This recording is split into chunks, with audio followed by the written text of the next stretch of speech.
नमस्कार, capital TV का खास शो ऑपरेशन पाकिस्तान देख रहे हैं आप। मैं हूं आपके साथ पूजा। आगे कुआं पीछे खाई। जी हां, पाकिस्तान इस वक्त ठीक इसी मोड़ पर खड़ा है। एक तरफ तेल संकट से जूझती अर्थव्यवस्था है और दूसरी तरफ मिडिल ईस्ट की जंग ने पाकिस्तान की मुश्किलें कई गुना बढ़ा दी है। मिडिल ईस्ट में बढ़ते तनाव और ईरान पर अमेरिका इजराइल के हमलों के बाद कच्चे तेल की कीमतें $100 के पार पहुंच गई है। तेल की कीमतों में इस जबरदस्त उछाल ने पाकिस्तान की पहले से कमजोर अर्थव्यवस्था की कमर तोड़ दी है। नतीजा यह है कि प्रधानमंत्री शहबाज शरीफ को देश में आपातकाल जैसे हालात में बड़े बड़े सख्त फैसले लेने पड़े हैं। फैसला यह हुआ है कि अब सरकारी दफ्तर हफ्ते में सिर्फ 4 दिन खुलेंगे और आधे कर्मचारी वर्क फ्रॉम होम करेंगे। स्कूल 2 हफ्तों के लिए बंद कर दिए गए हैं और उच्च शिक्षा की क्लासेस ऑनलाइन कर दी गई है। मंत्रियों और सलाहकारों के विदेशी दौरे रद्द कर दिए गए हैं और इतना ही नहीं, मंत्री 2 महीने तक वेतन नहीं लेंगे और सांसदों की सैलरी में 25% कटौती कर दी गई है। यानी पाकिस्तान की सरकार अब हर बूंद तेल बचाने की जुगत में लग गई है। तो ईरान इजराइल अमेरिका की जंग में पाकिस्तान की हालात कैसे खराब है, इसे समझेंगे तो वहीं अफगानिस्तान भी पाकिस्तान पर कहर बरपा रहा है। साथ ही यूएन में भारत ने स्पष्ट रूप से अफगानिस्तान के समर्थन में आवाज उठाई है। भारत ने अफगानिस्तान पर पाकिस्तान के हमलों की निंदा की और इसे अंतर्राष्ट्रीय कानून का उल्लंघन बताया। तो कैसे चारों तरफ से फंसा है पाकिस्तान, आज इसी को समझेंगे। चर्चा के लिए मेरे साथ स्टूडियो में मौजूद हैं कैपिटल टीवी के editor in chief doctor Manish Kumar और एग्जीक्यूटिव एडिटर राजीव जी। सर, आप दोनों का बहुत बहुत स्वागत है। धन्यवाद। सर, ईरान और इजराइल और अमेरिका के बीच जो जंग जारी है उसमें पाकिस्तान किस संकट में भी फिलहाल खड़ा है? देखिए, पाकिस्तान न घर का रहा न घाट का रहा। शनिवार को रियाद बुलाया गया था मुनीर को, और आज पाकिस्तान के अखबारों में और खास करके जंग ग्रुप के अखबारों में एक एक्सक्लूसिव खबर आई कि जब ये वहां गए तो उनसे कहा गया कि भाई हम लोग इंतजार कर रहे हैं, ये जो हम लोगों ने डिफेंस डील किया था, कब करोगे हमला? हमला करो, नहीं तो ये डील खत्म। तो पाकिस्तानियों की जो आदत है, अब जो इनसाइड स्टोरी आ रही है, देयर आर एटलीस्ट 8 डिमांड्स। इन चोर उचक्कों ने जाकर के सऊदी अरब के सामने रख दिया कि हमें ये सब पैसे की आवश्यकता है, कि हम ईरान के ऊपर जाएंगे, लेकिन ये सारी शर्तें हैं, 8 हैं वो, और sum total of that money it comes to $25 billion. $25 billion का इसने जीव अपना खोल दिया। उसमें क्या क्या है, अलग अलग तरीके से, कि जैसे जो $5 बिलियन पाकिस्तान के बैंक में रखा हुआ है एज ए गारंटी, कि जहां से IMF को लोन मिलता है, उसको कहा गया है कि वो हमें परमानेंटली आप दे दें 20 साल के लिए। वो पैसा आपका ही रहेगा, लेकिन 20 साल तक आप उसको मूव नहीं। अभी का करार है, गड़बड़ करोगे हम निकाल लेंगे। माने इट इज सऊदी अरब जो उस पैसे को जब मन चाहे तब वो निकाल सकता है। वो स्टेबिलिटी, बोला कि स्टेबिलिटी के लिए बहुत जरूरी है। इस तरीके से लगातार टू कट शॉर्ट दैट, अब बातचीत तो हो गई। अब खबर ये आई कि सऊदी अरब ने मना कर दिया। मना कैसे किया कि अभी हम सोच रहे हैं, अभी इतना वॉर चल रहा है, हम सोच रहे हैं तुम पहले सोचो क्या तुमको करना है।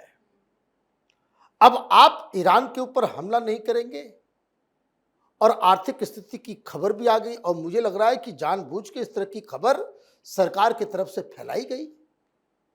फैलाई इसलिए गई क्योंकि मुनीर खाली हाथ लौटा, पैसे नहीं है, और इन लोगों ने क्या किया कि जो पोटेंशियल आगे ऑयल को लेकर के क्राइसिस आएगी, वो सीधे सीधे 55 रुपए दाम बढ़ा दिए।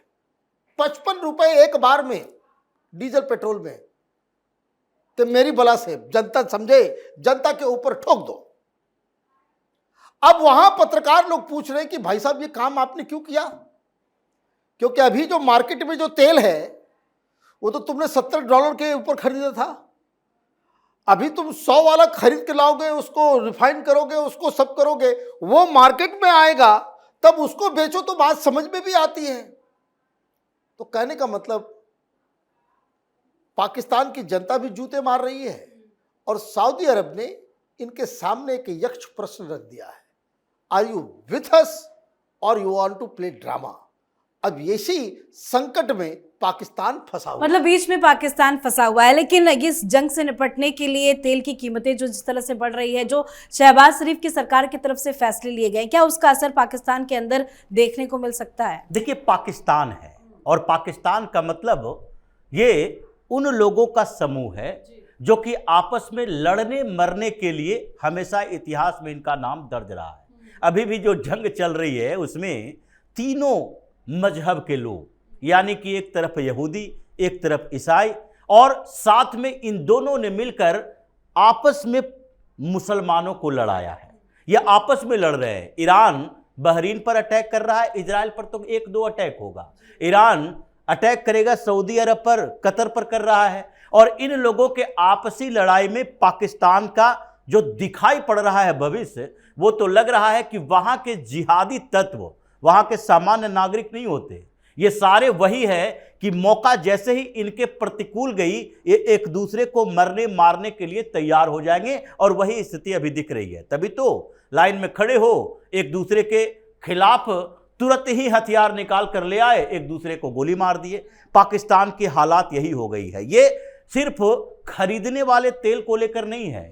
पाकिस्तान में तेल की सप्लाई जितनी होती है, जितना ये लोग खरीद कर लाते हैं, उसका 30% के करीब ये ईरान से चुरा कर लाता था। पूरा बलूचिस्तान में ये स्मगलरों का गैंग चला करता था और उसमें पाकिस्तान वो सारे जो ईरान से तेल सप्लाई होता है उसको लूट पाट कर हर जगह पर ये डिस्ट्रीब्यूट ब्लैक मार्केट में देता था।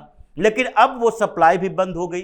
तो एक तो इन लोगों का स्मगलिंग खत्म हो गया, वो लोग जो इससे कमा रहे थे उसका इनकम खत्म हो गया। अब ये दूसरे धंधे में चले आए, ड्रग्स लॉर्ड भी बन गए हैं और इतने दिनों में ही लूटपाट की घटनाएं भी बढ़ गई है। ये सारे लोग अब देखने लगे कि पेट्रोल तो मिल नहीं रहा, डीजल मिल नहीं रहा, तो कुछ और ही लूटपाट कर लो, क्योंकि आगे तो पाकिस्तान की स्थिति और कमजोर होने वाली है।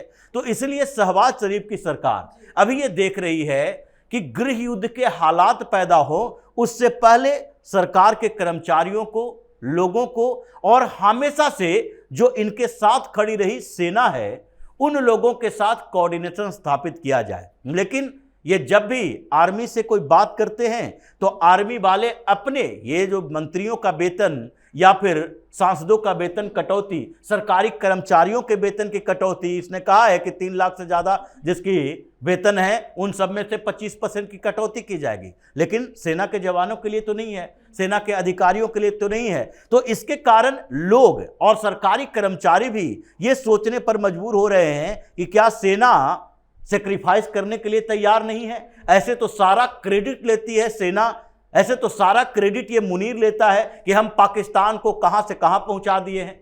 तो लेकिन ऐसी स्थिति में जब सेना सेक्रीफाइस न करे, उसके अधिकारी सेक्रीफाइस न करे, मुनीर एक जगह से दूसरे जगह चार्टर प्लेन से चले, काफिलों के साथ चले, तो वहां के लोग और जिहादी संगठन सब मिलकर सेना के खिलाफ भी होंगे। तो अभी जो हालात पैदा पाकिस्तान में हुए हैं, अगर ये जंग थोड़े समय और रही तो पाकिस्तान ईरान पर अटैक करे या ना करे, लेकिन ईरान तो पाकिस्तान पर अटैक करेगा, क्योंकि पाकिस्तान से होता हुआ ही अमेरिकी सेना ईरान में घुसेगी। और जब तक ये हवाई अटैक चल रहा है, उसके बाद सेना की जरूरत वहां पर पड़ेगी, अमेरिकन, इजरायली या फिर दूसरी तरफ नाटो की आर्मी की। उस समय तो पाकिस्तान पर भी वैसे ही अटैक होगा जैसे बहरीन और कतर पर हो रहा है। और ऐसे क्रिटिकल सिचुएशन में तो पूरी दुनिया की नजर पाकिस्तान के अगले कदम को लेकर भी होगी कि पाकिस्तान क्या करता है।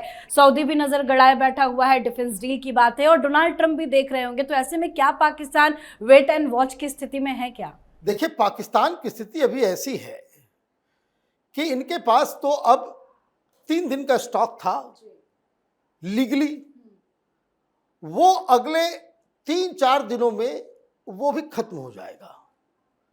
आप सरकार चलाते हैं, जैसे कोरोना था, समय था तो क्राइसिस थी, लीडरशिप के ऊपर जनता का भरोसा होता है तो उसके कॉल पे लोग सेक्रीफाइस करने को तैयार हैं। अभी वहां क्या चल रहा है, सोशल मीडिया पे लोग गाली दे रहे हैं। वहां पहली बार ऐसा देखने को मिल रहा है कि लोग जो जलसा जुलूस निकाल रहे हैं, वहां आसिम मुनीर मुर्दाबाद, आर्मी चीफ को इस तरह से गालियां, जो जूते की माला पर, ये पहले कभी पाकिस्तान में देखा नहीं गया। तो ये क्या इंडिकेटिव है? ये बता रहा है कि जनता कितनी नाराज है आर्मी से, सरकार से। वन, अब हम लोग भी कम नहीं है। मोदी जी बैठे बैठे जो वो साइकोलॉजिकल खेल खेल देते हैं। लेकिन ये तो सही वक्त है भारत को अटैक कर देना चाहिए। देखिए, भारत अभी अटैक करते हैं, इनके पास तो टैंक में डालने के लिए डीजल पेट्रोल नहीं है, इनके पास वाकई नहीं है। लेकिन on civilian front social media में क्या चल रहा है? सोशल मीडिया में चल रहा है, देखिए, ये this is also part of psychological warfare. वहां सारे लोग बोले कि देखो मोदी को गाली देते हो, और मोदी ने इस क्राइसिस में भी अपनी जनता को जरा सा भी टैक्स नहीं किया। इंडिया में पेट्रोल डीजल के दाम नहीं बढ़े। सोशल मीडिया में वहां और मीडिया में सारे लोग बोले कि भाई अगर दुनिया में क्राइसिस है, इंडिया में क्यों नहीं बढ़ाया गया? मतलब उनकी प्लानिंग थी, वो जनता के लिए सोचता है। और बाकी सारे लोग ये बोल रहे हैं कि भाई आर्मी के ऊपर कोई पाबंदी क्यों नहीं, आम जनता के ऊपर क्यों? तो आप ये देखिए, जो मैं बार बार कह रहा हूं कि इस वॉर के चक्कर में